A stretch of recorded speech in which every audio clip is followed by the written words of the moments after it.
अब हम question number 5 देखेंगे 14.2 का 5 का फर्स्ट। हमारा क्वेश्चन है P square plus 6p plus 8, इसको हम क्या करेंगे, फैक्टराइज करेंगे। ये हमें क्या निकालना है, इसको फैक्टर निकालना है, इसका फैक्टराइजेशन करना है, इसको गुणनखंड निकालना है। तो कैसे करेंगे बच्चे, इसको देखिएगा, बहुत ही आसान है। लेकिन यहाँ पे इससे पहले जो भी हमने क्वेश्चन किया है ना, उससे थोड़ा सा हट करके है। इसको किस बेसिस पे करेंगे, तो मिडिल टर्म स्प्लिटिंग के बेसिस पे, इसके बीच वाला टर्म को हम तोड़ेंगे कुछ। और कैसे तोड़ेंगे, ये थोड़ा सा लॉजिक है। अब यहां समझो, यहां पे क्या है, जो हमारा जो एक्स स्क्वायर का कोफिशिएंट है, मतलब यहाँ पे पी स्क्वायर का जो कोफिशिएंट है और कांस्टेंट टर्म का कोफिशिएंट है, उस टर्म को मल्टीप्लाई कर लेंगे। तो कितना है बच्चे, गौर से देखना, पी स्क्वायर का कोफिशिएंट क्या है 1 और प्लस 1 और कांस्टेंट टर्म का कोफिशिएंट क्या है 8। तो क्या हो जाएगा, इसका मल्टीप्लाई 8 होगा। ठीक है, गौर से समझिएगा। ये जनरली लोग इस तरह से समझाते नहीं है। ये कैसे मिड टर्म स्प्लिटिंग कैसे करेंगे, तो कहता है कि जो फर्स्ट टर्म है उसका कोफिशिएंट गुने लास्ट टर्म का कोफिशिएंट, ठीक है, हमने ले आया। अब हम जो मिडिल टर्म का कोफिशिएंट है उसको इस तरह से तोड़ेंगे कि दोनों का प्रोडक्ट क्या आएगा, 8 आना चाहिए, 8 आना चाहिए, और दोनों का सम ये मिड टर्म के कोफिशिएंट के बराबर होना चाहिए। समझ में आई बात? Yes sir. नहीं आई, एक बार और समझिए।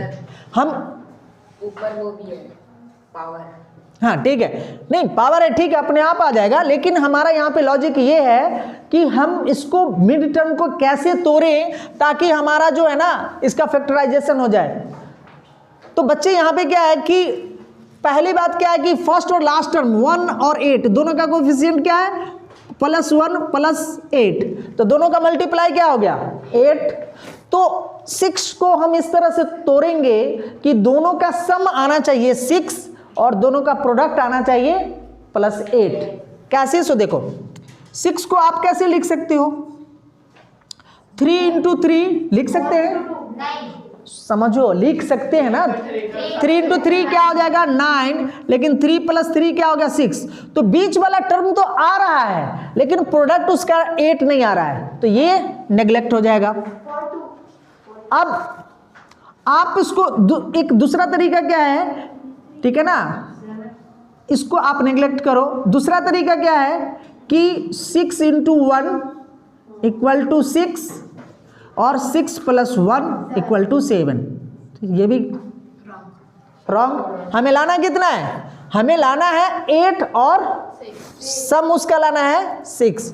अब दूसरा बच गया 4 × 2, तो ये 8 हो गया। तो लास्ट टर्म हमारा आ रहा है, और 4 + 2 यहाँ पे क्या है 4 + 2 6।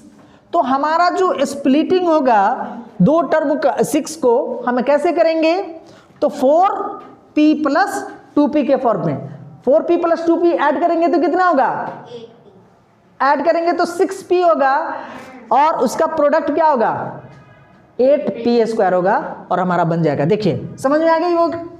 अब देखो कैसे करते हैं, तो यहां पे क्या होगा, ये p² और 6p को कैसे तोड़ेंगे हम, +4p + 2p और +8 है तो 8 हमने लिख दिया। अब यहां पे क्या आ गया, इस दोनों में कॉमन क्या आने वाला है बच्चे, p ही कॉमन आएगा ना, ठीक है। तो p कॉमन आप ले लो, तो क्या बचेगा, इसमें 2p था, 2p में से 1p आ गया, तो क्या बच गया 1p प्लस, और इसमें 4 × p है तो क्या आ गया, p कॉमन आ गया तो क्या बच गया 4, ठीक है। अब उसके बाद आप कैसे करेंगे, तो ये प्लस का साइन है, प्लस का 2p और 8 में क्या कॉमन आएगा, कुछ नहीं आएगा बच्चे, आपको मैं एक्सपेंड करके दिखा देता हूं। 2p को क्या लिखेंगे 2 × p, प्लस 8 को क्या लिखेंगे 2 × 2 × 2। तो यहाँ पे क्या होगा p + 4, और यहाँ पे क्या होगा, कॉमन क्या है दोनों में 2, बच क्या गया हमारा, इसके बाद 2 p और +2 × 2 नहीं हो गया, तो ये क्या हो गया, p into P plus 4 plus 2 और p प्लस 4। अब यहाँ पे देखिए इस दोनों में अब कॉमन क्या आ गया, इस दो टर्म में p प्लस 4 कॉमन आ गया, तो हम यहाँ से क्या करेंगे, p प्लस 4 कॉमन ले लेंगे।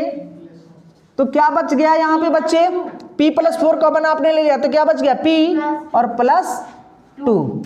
ठीक है, तो इस तरह से हम इस क्वेश्चन को बनाएंगे। अब क्वेश्चन नंबर 14.2 का 5th का सेकेंड क्वेश्चन देखते हैं, उसका कैसे फैक्टर निकालेंगे। तो क्या है, Q square minus 10q plus 21। जैसा कि हमने आपको बताया कि बीच वाले टर्म को, मिडिल टर्म को इस तरह से तोड़ेंगे, इस तरह से ब्रेक करेंगे कि ऐड करने के बाद कितना होना चाहिए, -10p, और मल्टीप्लाई करने के बाद कितना आना चाहिए, 21 into Q square, 21 Q square आना चाहिए। तो बच्चे 21 क्यू स्क्वायर कैसे आएगा, अगर आप -10q को इस तरह से तोड़ोगे, कैसे, तो अगर इसका फैक्टर देखो, 10q को कैसे कर सकते हैं, 21 को दिमाग में आप बैठा लो, 21 को कैसे कर सकते हैं, 1 गुने 7 गुने 3। ठीक है, तो या तो 1 गुने 21 होगा तो भी नहीं आएगा 10। अब दूसरा पॉसिबिलिटी क्या है, 7 गुने 3। ठीक है, तो 7 गुने 3, 7 इंटू 3 बराबर 21 आ जाएगा, लेकिन उसका सम भी क्या आना चाहिए, 10 आना चाहिए। तो 7 प्लस 3 क्या आना चाहिए, 10। लेकिन ये क्या है, माइनस में, तो 7 भी क्या होगा, माइनस में, और 3 भी क्या होगा, माइनस में। ठीक है बच्चे, तो यहां पे हम कैसे करेंगे, ये क्यू स्क्वायर को हम ऐसे लिख देंगे, माइनस 10q को क्या लिखेंगे, 7q लिख सकते हैं, और माइनस 3q। तो ये 10q हो गया कि नहीं हो गया, माइनस दोनों सेम साइन है तो क्या होगा, ऐड हो जाएगा। 7 माइनस 3 कितना, -7 माइनस 3 कितना होगा, -10, और ये क्या होगा, प्लस साइन है तो यहाँ पे 21 प्लस साइन। ठीक है, लास्ट वाला कौन सा तोड़ा हमने,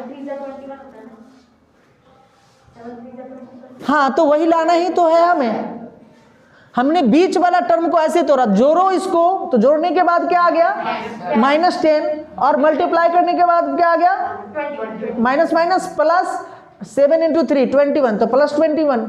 ठीक है, अब देखो यहाँ पे Q हम कॉमन ले लेंगे, इसमें पता है ना, एक चलो आपको आसान करने के लिए हम इस तरह से कर लेते हैं, क्यू स्क्वायर को q इंटू क्यू लिख सकते हैं, -7q को 7 इंटू क्यू लिख सकते हैं, -3q को 3 इंटू क्यू लिख सकते हैं, प्लस 21 को 7 इंटू 3 लिख सकते हैं, अब देखिए यहाँ पे इस दोनों में अब दो टर्म में हम कॉमन निकालेंगे। तो इस टर्म में कॉमन क्या है, q, तो यहाँ पे q कॉमन आ गया। q लेने के बाद क्या बच गया, एक q, तो यहाँ पे एक q लिख देंगे, माइनस और ये 7, क्योंकि ये q दोनों में कॉमन है, वो हमने बाहर निकाल लिया। अब इसमें क्या कॉमन है बच्चे, 3 और 3, तो यहाँ पे इसको ब्रैकेट लगा देंगे, -3, तो ये क्या होगा हमारा, q, अब नहीं प्लस नहीं बच्चे, यहाँ पे -3 कॉमन लिया हमने, तो यहाँ पे क्या हो गया, तो बच्चे यहाँ पे प्लस है, माइनस हमने निकाल लिया, तो माइनस रहेगा तभी तो माइनस माइनस प्लस होगा, तो यहाँ पे क्या होगा हमारा, एक चीज आप ध्यान में रखो, ठीक है ना, अगर हमने माइनस यहाँ पे है और बीच में अगर प्लस है तो माइनस कॉमन लिया तो बीच में भी माइनस हो जाएगा। अगर यहाँ पे हमने प्लस लिया कॉमन, बीच में जो साइन भी है उस साइन में कोई चेंजेस नहीं आएगा, एज इट इज रहेगा। लेकिन अगर हमने माइनस कॉमन लिया तो बीच वाला जो साइन है ना वो ऑटोमेटिकली उसका चेंज हो जाएगा, प्लस का माइनस और माइनस का प्लस। यहाँ पे क्या है, माइनस हमने कॉमन लिया और बीच में प्लस था, तो यहाँ पे क्या आ गया, माइनस साइन। अब देखो, अब ये दो टर्म हो गया, टर्म ये टर्म और इस टर्म, इस दोनों में जो कॉमन है उसको बाहर निकाल लेंगे, तो क्या होगा हमारा कॉमन, q -7 और q -3। सो ये हमारा क्या हो गया, फैक्टर हो गया। 14.2 का फिफ्थ का थर्ड पार्ट है, यह हमारा है P square plus 6p minus 16 का फैक्टराइजेशन निकालना है, फैक्टर निकालना है। तो ये फैक्टर हम निकालेंगे कैसे? देखिए वही सेम फॉर्मूला, सेम चीज यहां पे लागू होगा। मिड टर्म को हम स्प्लिट करेंगे, मिड टर्म को इस तरह से तोड़ेंगे कि यहाँ पे पी स्क्वायर माइनस 16 है, तो दोनों का प्रोडक्ट क्या होगा? Plus minus minus minus 16 P square हमें लाना है, और 6p को तोड़ करके ऐसे तोड़े कि सम हमारा 6p हो और प्रोडक्ट हमारा माइनस 16p स्क्वायर हो। ठीक है सर 4 + 2 6 और 4 × 4 16। तो 4 + 2 6 हो गया, लेकिन 4 × 2 करना पड़ेगा, 4 × 4 नहीं करना पड़ेगा। हम जितना यहाँ पे इसको 6 लाने के लिए लिखेंगे उसी को मल्टीप्लाई करके हमें 16 भी आना चाहिए, माइनस 16। अब गौर करना है, हाँ 8 और 2, लेकिन आपको गौर करना है 8 और 2 होगा, लेकिन ध्यान रखना है माइनस का, गौर करना है। 2 नंबर का प्रोडक्ट माइनस में आना चाहिए। तो 2 नंबर का प्रोडक्ट माइनस में कब आएगा? जब एक नंबर प्लस में होगा, दूसरा नंबर माइनस में होगा। तो जाहिर सी बात है, अगर हम 6p को ऐसे लिख सकते हैं 8 × 2, 8 और 2 करेंगे तो क्या होगा? 16 आ जाएगा, और 8 - 2 हमारा क्या आएगा? 6 आएगा। तो जाहिर सी बात है जो 6 होगा वो हमारा क्या होगा? 8 जो होगा हमारा प्लस में होगा, और 2 क्या होगा हमारा? माइनस में। तभी दोनों का जो प्रोडक्ट होगा माइनस 16 आ जाएगा, और दोनों का जो डिफरेंस होगा प्लस 6 आएगा। तो इसको हम कैसे लिखेंगे? पी स्क्वायर, और 16 लाने के लिए क्या करेंगे? 6p को 8p × 2 करेंगे 2p, तो क्या होगा? 16p स्क्वायर हो जाएगा माइनस में। तो क्या होगा? 6p को आप क्या लिखोगे? p square plus 8p minus 2p minus 16, और यहां पे क्या होगा?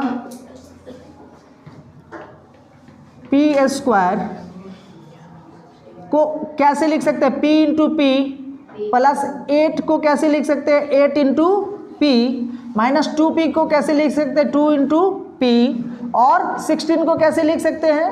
-2 × 8। अब यहाँ पे क्या होगा? p कॉमन आ गया, तो p + 8 माइनस 2, इसमें क्या है? 2 कॉमन है, तो 2 कॉमन आएगा तो क्या होगा? p minus minus plus. अब हमने बताया था इससे पहले वाला क्वेश्चन में कि अगर बीच में माइनस अगर हम कॉमन ले रहे हैं तो उससे बीच वाला साइन है ना वो प्लस में कन्वर्ट होगा, और अगर प्लस रहेगा तो कोई साइन चेंजेस नहीं होगा। तो यहाँ पे क्या होगा? p प्लस हो जाएगा। अब इस दोनों टर्म में क्या कॉमन आ रहा है? p + 8, तो क्या होगा? p + 8 कॉमन, और p - 2 कॉमन। सो ये हमारा सॉल्यूशन हो गया।